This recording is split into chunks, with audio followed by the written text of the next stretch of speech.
Bonjour, je vais vous présenter un petit logiciel que j'ai créé pour simuler une activité sur votre ordinateur, principalement utile lorsque vous êtes en télétravail.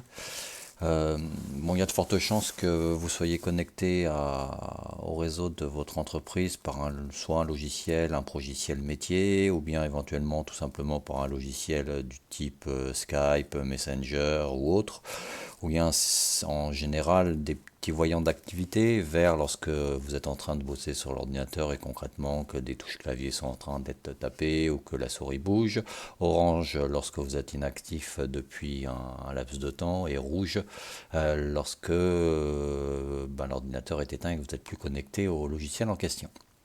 Alors, pour contrecarrer ce flicage, appelons ça comme ça, il est possible de créer un petit logiciel qui va bouger la souris. Alors sur Internet, il y en a pléthore de ces petits logiciels, mais rares sont ceux qui sont gratuits et qui permettent entre autres, de configurer des plages horaires d'activité. Parce que si vous n'êtes pas là durant toute une journée, et si, entre autres, entre 12h30 et 14h, vos voyants sont toujours au vert, ça peut mettre la puce à l'oreille à vos employeurs. Alors, le petit logiciel que j'ai créé vous permet de définir deux plages horaires, votre temps de travail du matin et celui de l'après-midi. Entre midi et 2, il n'y a pas d'activité, donc la souris arrête de bouger. Je vous montre tout de suite comment ça fonctionne. Donc, vous téléchargez le petit fichier sur le site internet. Vous faites un clic droit dessus et vous faites exécuter avec PowerShell. Donc ce petit logiciel est pour Windows, hein, ne fonctionnera pas sur Mac.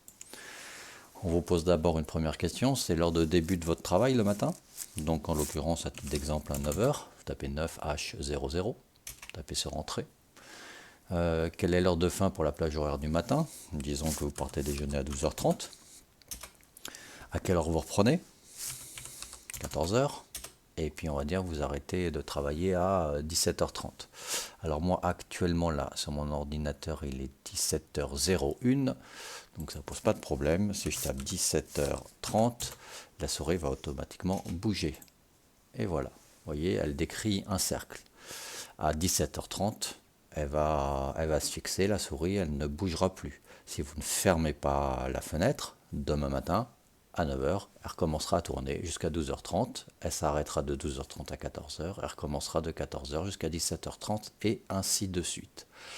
Pour fermer cette fenêtre, il faut maintenir la touche CTRL enfoncée et appuyer sur la touche C, ce qui automatiquement coupera la fenêtre. Si pour une raison X ou Y, quand vous faites CTRL plus C, ça ne ferme pas la fenêtre, c'est parce que la fenêtre n'est plus au premier plan. Et vu que vous ne pouvez pas bouger la souris car elle tourne toute seule, j'explique rapidement quel est le raccourci clavier pour afficher les fenêtres et la remettre en premier plan. Vous maintenez la touche Windows de votre clavier enfoncé et vous appuyez sur la touche Tab. Vous voyez, ça vous met cette fenêtre au premier plan. Vous rappuyez sur la touche Entrée, là elle est bien sélectionnée. Et vous maintenez donc la touche CTRL en bas à gauche de votre clavier. Et vous appuyez sur la touche C. Et voilà, ça ferme le logiciel. C'est aussi simple que ça. Je vous mets le lien vers mon site où vous pouvez télécharger mon petit logiciel en dessous de la vidéo.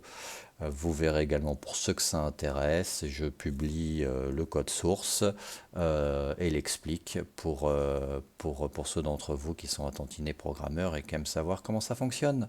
Voilà, je vous souhaite une excellente journée ou fin de journée. N'abusez pas de ce petit logiciel. Si vous faites prendre par vos employeurs, ça risque de poser problème. D'ailleurs, je le publie plus à titre éducatif qu'autre chose et en aucun cas je vous encourage à utiliser de manière fréquente ce type de logiciel. Bonne fin de journée, au revoir.